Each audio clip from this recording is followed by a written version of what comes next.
हाँ जी दोस्तों, नमस्कार। कैसे हैं आप सब? तो मैं उपस्थित हो चुकी हूँ आपके अगले वीडियो लेक्चर के साथ। जैसा कि आज हरियाली तीज है और हरियाली तीज की आपको मेरी तरफ से हार्दिक हार्दिक शुभकामनाएं। आज का हमारा विषय है श्रीधर पाठक। श्रीधर पाठक कौन थे? श्रीधर पाठक द्विवेदी युग के महानतम कवियों में से एक थे। तो आज का जो विषय है वो परीक्षा की दृष्टि से बहुत ही महत्वपूर्ण होने जा रहा है। चाहे असिस्टेंट प्रोफेसर की परीक्षा हो, नेट हो, जेआरएफ हो, टीजीटी, पीजीटी, एचएससी, हर परीक्षा में इस विषय में से कोई ना कोई प्रश्न अवश्य पूछा जाता है। और आजकल तो पूछने का जो तरीका है वो भी थोड़ा सा अलग है। शुरू का जो पहला जो मेरा व्याख्यान था उसी में मैंने आपको बताया था कि किस तरह से आजकल की परीक्षाओं में प्रश्न पूछे जाते हैं।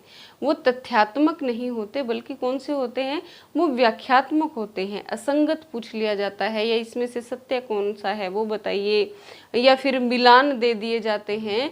तो आजकल जो है वो जो परीक्षक है वो ये जानना चाहता है कि परीक्षार्थी ने कितना अधिक गहराई से अपने विषय को जाना, समझा और परखा है। तो उसी तरीके से मैं अपने प्रत्येक व्याख्यान में आपको तैयारी करवाती हूँ। तो आज का हमारा विषय क्या है? श्रीधर पाठक। श्रीधर पाठक कौन थे? अभी बताया, द्विवेदी युग के महानतम कवियों में से एक थे। इन्हें खड़ी बोली का प्रथम कवि माना जाता है। अगर आपसे प्रश्न पूछ लिया जाए कि खड़ी बोली का प्रथम कवि किसे माना जाता है, तो वो थे श्रीधर पाठक। कौन से युग के थे वो? द्विवेदी युग के थे। हिंदी के प्रथम स्वच्छंदतावादी कवि कौन माने जाते हैं? वो भी थे श्रीधर पाठक। तो बहुत से जो विद्वान हैं, लगभग सभी विद्वान इस बात से सहमत हैं कि श्रीधर पाठक ही हिंदी के प्रथम स्वच्छंदतावादी कवि थे। तो इनका जन्म कब हुआ? सबसे पहले इनके जन्म की बात करेंगे। इनका जन्म हुआ 1859 ईस्वी में। कहाँ हुआ? उत्तर प्रदेश के आगरा जिले के, उत्तर प्रदेश के आगरा जिले के जोंधरी नामक स्थान पर इनका जन्म होता है। ठीक है, कहाँ होता है? उत्तर प्रदेश के आगरा जिले में जोंधरी नामक कोई स्थान है, वहां पर किसका जन्म होता है? हिंदी के प्रथम स्वच्छंदतावादी कवि, समर्थ कवि श्रीधर पाठक का। ठीक है, फिर इनके पिताजी कौन थे? इनके पिता थे पंडित लीलाधर पाठक। कौन थे पिताजी इनके? पंडित लीलाधर पाठक, जो क्या थे? जो थे सारस्वत ब्राह्मण थे। इनके पिताजी जो थे या इनके पूर्वज थे जो थे वो सारस्वत ब्राह्मण थे। और माना जाता है कि 8वीं शताब्दी में सिरसा रहते थे और फिर वहाँ से कहाँ आए? जोंधरी नामक स्थान पर आकर रहने लगे। सिरसा कहाँ पड़ता है? ये हरियाणा में पड़ता है आजकल। ठीक है, तो पिता कौन थे? लीलाधर पाठक थे। और इनके पंडित श्रीधर पाठक जो थे वो शुरू से ही बहुत अधिक प्रतिभा संपन्न विद्यार्थी थे, बहुत प्रतिभाशाली थे। प्रत्येक जो है वो गुण उनमें था।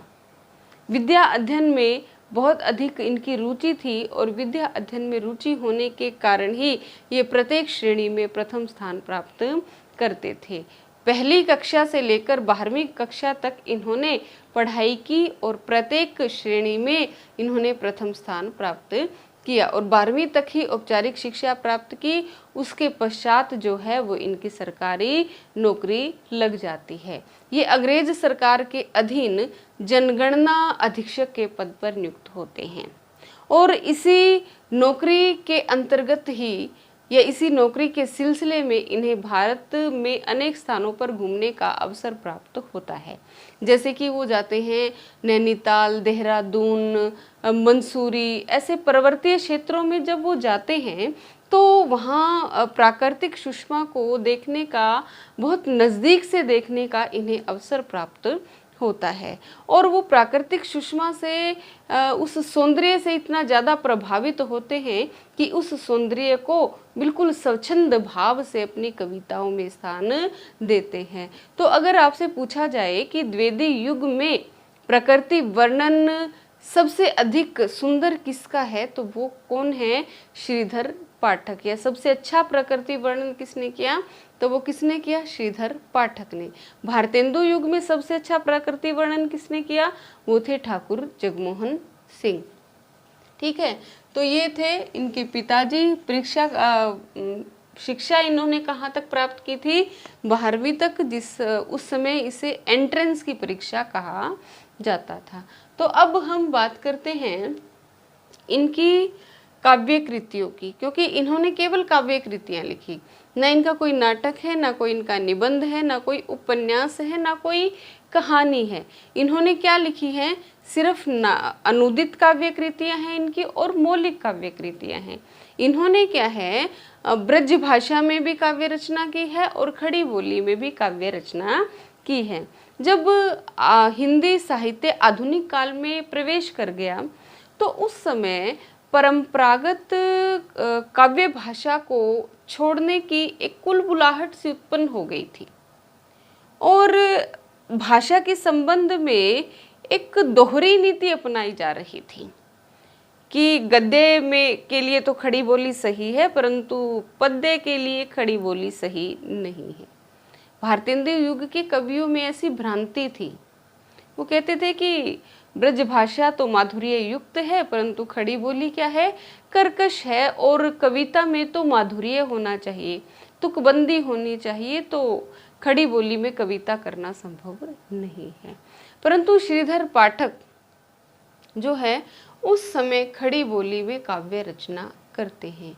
और एक बात और है, मैंने आपको एक लेक्चर में बताया भी था, अंतिम लेक्चर था मेरे ख्याल भारतेंदु युग का, उसमें बताया था कि 1888 ईस्वी में अयोध्या प्रसाद खत्री ने खड़ी बोली आंदोलन शुरू किया था और उस खड़ी बोली आंदोलन का विरोध भी किया गया राधाचरण गोस्वामी के द्वारा। इधर से प्रताप नारायण मिश्र भी उसका विरोध करते हैं। तो पंडित श्रीधर पाठक ही ऐसे व्यक्ति थे जो अयोध्या प्रसाद खत्री के सबसे बड़े समर्थकों में से एक थे। वो उनकी ढाल थे और जो राधाचरण गोस्वामी और भारतेंदु प्रताप नारायण मिश्र से सीधे सीधे टक्कर ले रहे थे, उन्होंने जो खड़ी बोली के ऊपर जो आक्षेप लगाए, उन आक्षेपों का वो तर्कपूर्ण समाधान कर रहे थे, बहुत उचित ढंग से उनका उत्तर दे रहे थे। तो ऐसे थे। और उस समय जब पूरा संसार या पूरा हिंदी साहित्य ब्रज भाषा में काव्य रचना करने में लगा हुआ हो और ऐसे समय में, और जब वो स्वयं भी ब्रज भाषा क्षेत्र में उत्पन्न हुए हों, जिनकी स्वयं की मातृभाषा ब्रज भाषा हो, और वो ऐसे समय में खड़ी बोली की हिमायत कर रहे थे, खड़ी बोली में काव्य रचना कर रहे थे, तो उस समय ऐसा करना बहुत साहसपूर्ण कार्य था। तो इन्होंने क्या है, लीक से हटकर काम करना शुरू किया। तो इसी कारण से श्रीधर पाठक का जो है वो खड़ी बोली आंदोलन में एक महत्वपूर्ण योगदान है। खड़ी बोली को काव्य भाषा के रूप में प्रतिष्ठित करवाने में इनका सबसे महत्वपूर्ण योगदान है। हाँ, ये बात अलग है कि महावीर प्रसाद द्विवेदी ने उसको बाद में व्याकरण सम्मत किया, उसको परिष्कृत किया, परंतु नींव तो किसने रखी? वो नींव रखी श्रीधर पाठक ने, और वो नींव उन्होंने भारतेंदु युग के अंतिम समय में ही रख दी थी। ठीक है, तो इन्होंने अपनी काव्य कृतियों की शुरुआत किससे की? अनुदित रचनाओं से की है। सबसे पहले इनकी अनुदित रचनाओं की बात मैं करूंगी।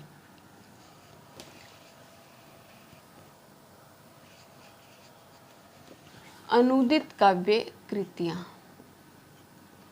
अनुदित काव्य कृतियां, इन्हें जो है वो अंग्रेजी कवि थे एक गोल्डस्मिथ। गोल्डस्मिथ जो है वो इन्हें बहुत प्रिय थे और इन्हीं गोल्डस्मिथ की रचनाओं का ही इन्होंने अनुवाद किया था, इनकी पहली रचना जो खड़ी बोली में इन्होंने अनुदित की, उसका नाम था एकांतवासी योगी। क्या नाम था? इधर लिख लेते हैं, एकांतवासी योगी। ठीक है। कब प्रकाशित हुई थी? 1886 में। किसकी लिखी और मूल रचना यहाँ लिख लेते हैं, अनुदित रचना। अनुदित रचना, मूल रचना और रचनाकार। ठीक है, इस तरीके से इसे समझेंगे। एकांतवासी योगी क्या है? अनुदित रचना है। कब अनुदित हुई? 1886 में। मूल रचना का क्या नाम था? मूल रचना का नाम था हर्मिट। और इसके मूल रचनाकार कौन थे? मूल रचनाकार थे इसके गोल्डस्मिथ।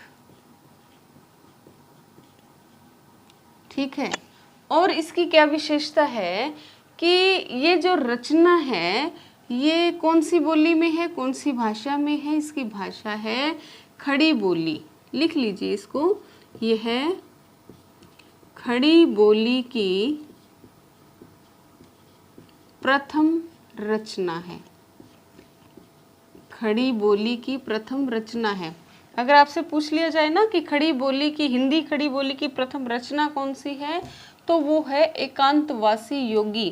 किसने लिखी? श्रीधर पाठक ने। आपसे ये भी पूछ सकता है कि वो मौलिक है या अनुदित, तो वो कैसी है? अनुदित रचना है। कब प्रकाशित हुई थी? ये भी पूछा जा सकता है। 1886 में। मूल रचनाकार कौन थे? गोल्डस्मिथ थे। और इसकी एक और विशेषता है कि ये खड़ी बोली की प्रथम रचना तो है, और इसकी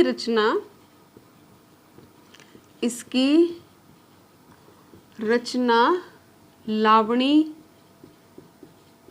व ख्याल छंद में की गई। इसकी रचना किस में की गई? लावणी व ख्याल छंद में की गई। लावणी व ख्याल क्या है? ये लावणी और ख्याल जो है वो लोकगीत शैलियां हैं। जैसे लोकगीत रचे जाते हैं ना, उसी प्रकार की शैली होती है लावणी भी और ख्याल भी। आप इसको इस तरीके से याद रख सकते हैं कि जब मनुष्य क्या होता है? अकेला होता है, तो वो क्या करता है? अपने मन को बहलाने के लिए गीत गाता है, लावणी गाता है, ख्याल गाता है। तो इस तरीके से आप इसको याद रख सकते हैं। तो एकांतवासी योगी क्या थी? अनुदित रचना थी। 1886 ईस्वी में अनुदित हुई। मूल रचना का नाम था हर्मिट। मूल रचनाकार कौन थे? गोल्डस्मिथ थे। खड़ी बोली की प्रथम रचना मानी जाती है, और लावणी व ख्याल छंद में इसकी रचना की गई है। आ गया होगा समझ में? ठीक है। दूसरी इनकी रचना है जिसका नाम है उज्जड़ ग्राम। उज्जड़ ग्राम, जो लिखी गई थी 1889 में। ठीक है। और मूल रचना इसका क्या नाम था? Desert village. डेजर्ट विलेज,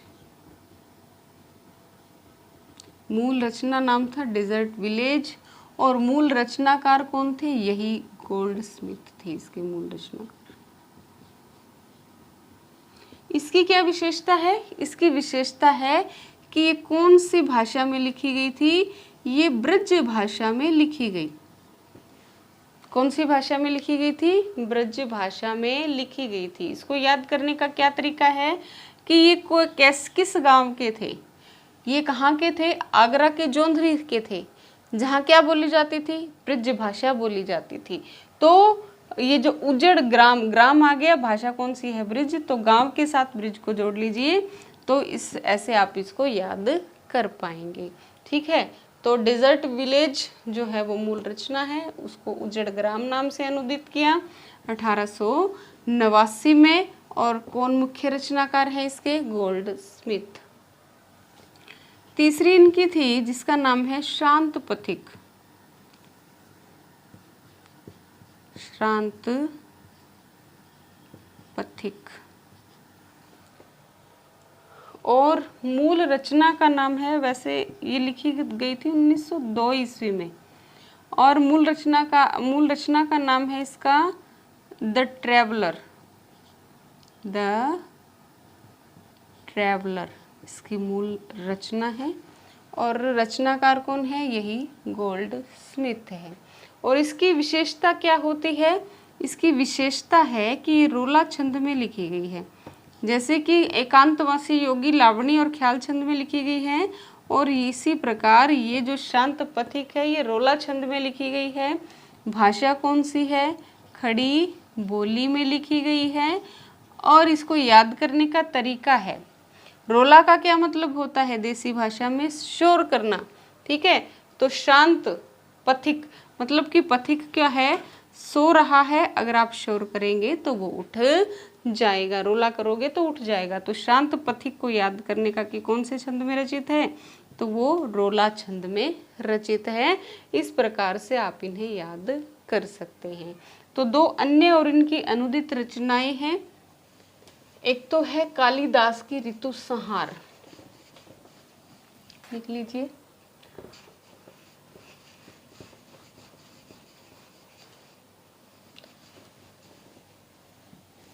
कौन सी है? ऋतु संहार। मूल रचनाकार है कौन है? कालिदास। ऋतु संहार का अनुवाद जो है वो इन्होंने ऋतु संहार नाम से ही किया है। और किस भाषा में किया है इसका अनुवाद? ब्रज भाषा में इसका अनुवाद किया है, ठीक है। एक और है इनकी अंग्रेजी रचना जिसका नाम है दार्शनिक और गडरिया। दार्शनिक और गडरिया। दार्शनिक और गडरिया। मूल रचना का क्या नाम है इसका? Shepherd and philosopher. Shepherd and philosopher मूल रचना का नाम है। और मूल रचनाकार कौन है इसके? ग्रे हैं।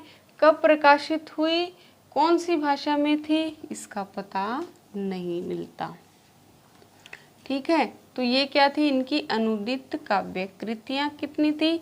5 थी, जिनमें 3 जो है वो मोस्ट इम्पोर्टेंट है, बहुत बार परीक्षा में पूछ ली जाती है। तो अब इनकी मौलिक काव्य कृतियों की बात करेंगे।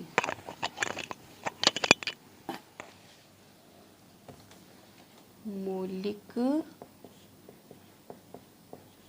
काव्य कृतियां, ठीक है। तो खड़ी बोली में इनकी मौलिक काव्य कृति थी गुणवंत हेमंत। गुणवंत हेमंत, ठीक है। कौन सी भाषा थी इसकी? खड़ी बोली। ये इनकी क्या थी? एक कविता थी, केवल छोटी सी कविता थी। अगर आपसे पूछ ले कि इनकी खड़ी बोली की प्रथम कविता कौन सी थी, वो थी गुणवंत हेमंत। वो जो अनुदित काव्य थी ना, ये मौलिक है। ये क्या है? ये मौलिक है, इसमें किसी की नकल इन्होंने नहीं की है, स्वयं इनका सृजन है, सब रचित है ये। तो ये क्या है? गुणवंत हेमंत इनकी मौलिक रचना है, खड़ी बोली में लिखी गई है, ठीक है। दूसरी इनकी है कश्मीर सुषमा। कश्मीर सुषमा ये कौन सी भाषा में है? ये भी मौलिक है। ये भाषा कौन सी इसकी? ब्रज भाषा में है। कब लिखी गई थी इन्होंने? ये 1904 ईस्वी में लिखी थी। बहुत महत्वपूर्ण है, दोनों बातों को बहुत अच्छे से याद कीजिएगा। गुणवंत हेमंत भी मौलिक है, कश्मीर सुषमा भी मौलिक है। गुणवंत हेमंत कौन सी बोली में है? खड़ी बोली में है। कश्मीर सुषमा ब्रज भाषा में है, ठीक है। तो बहुत अच्छे से इसे याद करिए। उसके बाद है इनकी वनाष्टक 1915।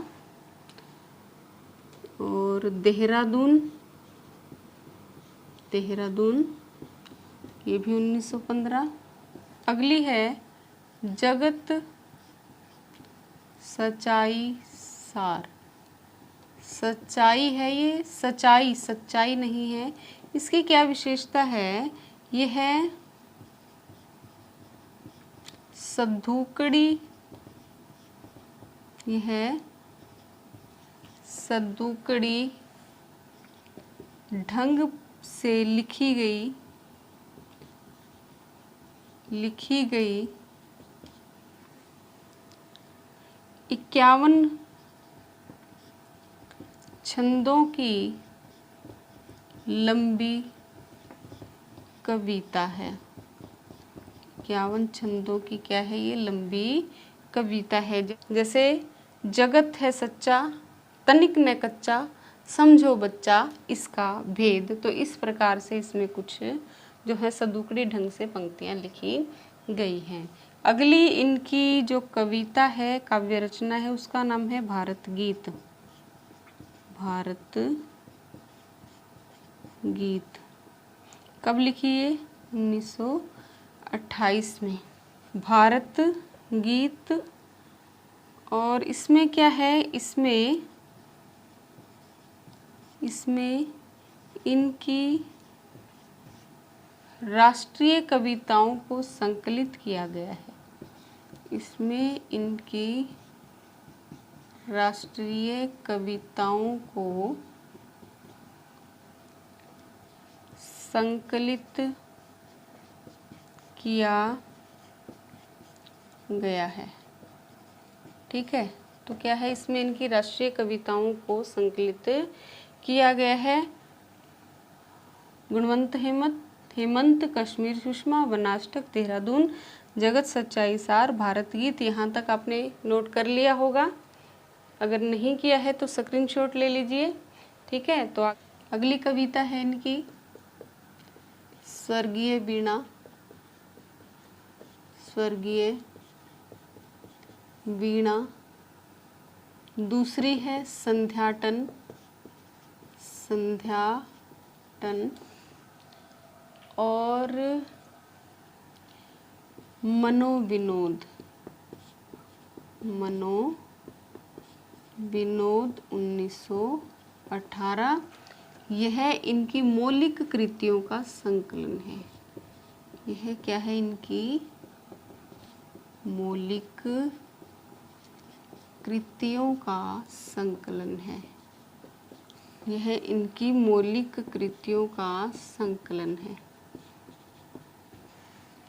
और इन्होंने गोपाल कृष्ण गोखले की प्रशंसा में कविता लिखी थी जिसका नाम है गोपाल गुणाष्टक। गोपाल गुणाष्टक। और एक और इनकी मिलती है जिसका नाम है धन विजय। तो ये क्या थी? ये इनकी कविताएं थी। ये 1915 में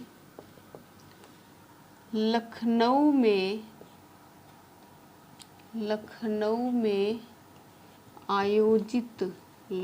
में आयोजित हिंदी साहित्य सभा के सभापति नियुक्त हुए। हिंदी साहित्य के सभापति नियुक्त हुए। और इन्हें वहाँ कौन सी उपाधि मिली? इन्हें वहाँ कवि भूषण की उपाधि मिली। कहाँ मिली? हिंदी साहित्य सभा में। कब मिली? 1915 ईस्वी में। पूछा जा सकता है कि कवि भूषण की उपाधि किसे मिली थी? तो वो श्रीधर पाठक को मिली थी। कहाँ मिली थी? लखनऊ में। कब मिली थी? 1915 में। और इन्हें क्या कहा जाता है? इन्हें प्रकृति का उपासक भी कहा जाता है। ये क्या है? ये इनके उपनाम है। प्रश्न पूछा जा सकता है कि प्रकृति के उपासक किसे कहा जाता है? तो वो थे श्रीधर पाठक। कवि भूषण किसे कहा जाता है? तो वो भी थे कौन? श्रीधर पाठक। अब हम क्या करते हैं? इनकी महत्वपूर्ण पंक्तियों की बात कर लेते हैं जो बहुत बार परीक्षा में पूछ ली जाती हैं। तो वो क्या लिखते हैं? निज भाषा पढ़ूं लिखूं गुनहूं सब लोग करही सब विषयन विषय निज भाषा उपयोग। करही सब विषयन विषय निज भाषा उपयोग। ये बहुत महत्वपूर्ण है, परीक्षा में बहुत बार पूछ ली जाती है। अभी जो पीछे असिस्टेंट प्रोफेसर का पेपर हुआ था उसमें भी ये पंक्ति आई हुई थी। ठीक है। दूसरी है इनकी पंक्ति, वंदनीय है वह देश। यह भी बहुत महत्वपूर्ण है। वंदनीय है वह देश जहाँ के देशी निज अभिमानी हो। वंदनीय है वह देश जहाँ के देशी निज अभिमानी हो।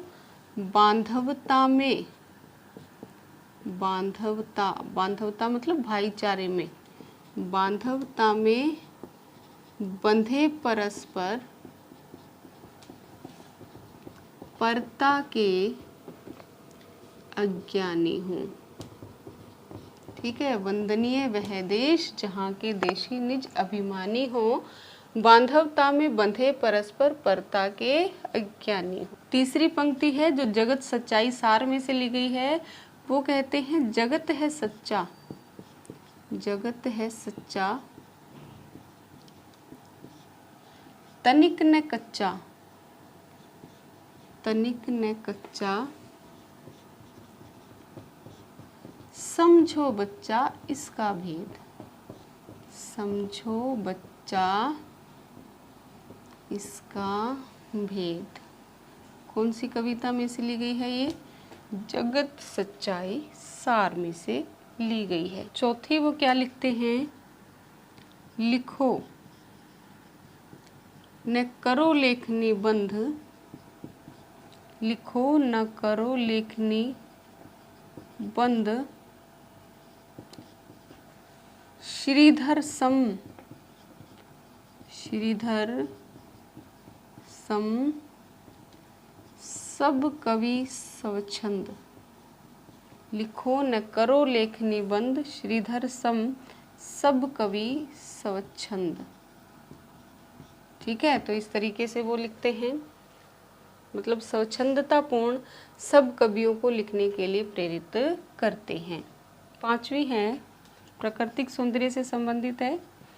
विजन वन प्रांत था, विजन वन प्रांत था प्रकृति मुख शांत था। विजन वन प्रांत था प्रकृति मुख शांत था। अटन का समय था, अटन का समय था रजनी का उदय था। अटन का समय था रजनी का उदय था। ये किससे संबंधित है? ये प्राकृतिक सौंदर्य से संबंधित पंक्ति है। तो सब पंक्तियां जो है वो बहुत बहुत बहुत महत्वपूर्ण है। प्रत्येक परीक्षा में इनमें से कोई ना कोई पंक्ति जो है वो पूछ ही ली जाती है।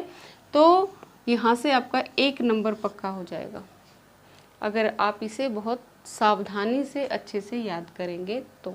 ठीक है। अगली 1-2 पंक्तियां और हैं वो देख लेते हैं।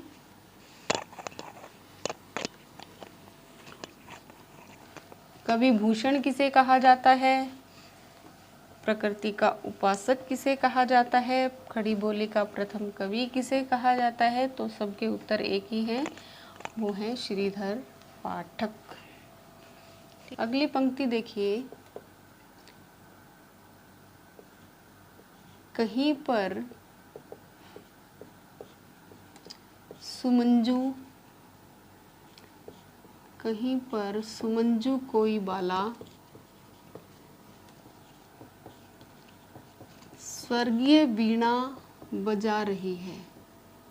कहीं पर सुमंजू कोई बाला स्वर्गीय वीणा बजा रही है, बजा रही है। सुरों के संगीत की, सुरों के संगीत की कैसी सुरीली गुंजार आ रही है। सुरों के संगीत सी कैसी सुरीली गुंजार आ रही है। कहाँ से ली गई है ये?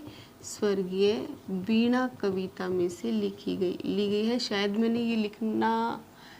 मैं इसे लिखना भूल गई हूँ, तो इसे भी याद कर लीजिए। ये क्या है? स्वर्गीय वीणा जो है वो इनकी बहुत महत्वपूर्ण रचना है। तो ये कौन थे? ये थे हमारे द्विवेदी युग के महानतम कवियों में से एक श्रीधर पाठक। इनके विषय में हमने प्रत्येक प्रश्न का व्याख्यात्मक विश्लेषण किया है। मुझे नहीं लगता कि इससे बाहर आपसे कुछ पूछा जाएगा। तो आपको मेरा व्याख्यान कैसा लगा कमेंट बॉक्स में कमेंट करके ज़रूर बता दिया करें। कोई प्रश्न है तो वो भी आप कमेंट बॉक्स में डाल सकते हैं, कि मेरा प्रयास रहेगा कि आपके प्रत्येक प्रश्न का उत्तर मैं दूं। और साथ ही मेरे चैनल को लाइक, शेयर और सब्सक्राइब करके प्रोत्साहन प्रदान कीजिएगा। धन्यवाद।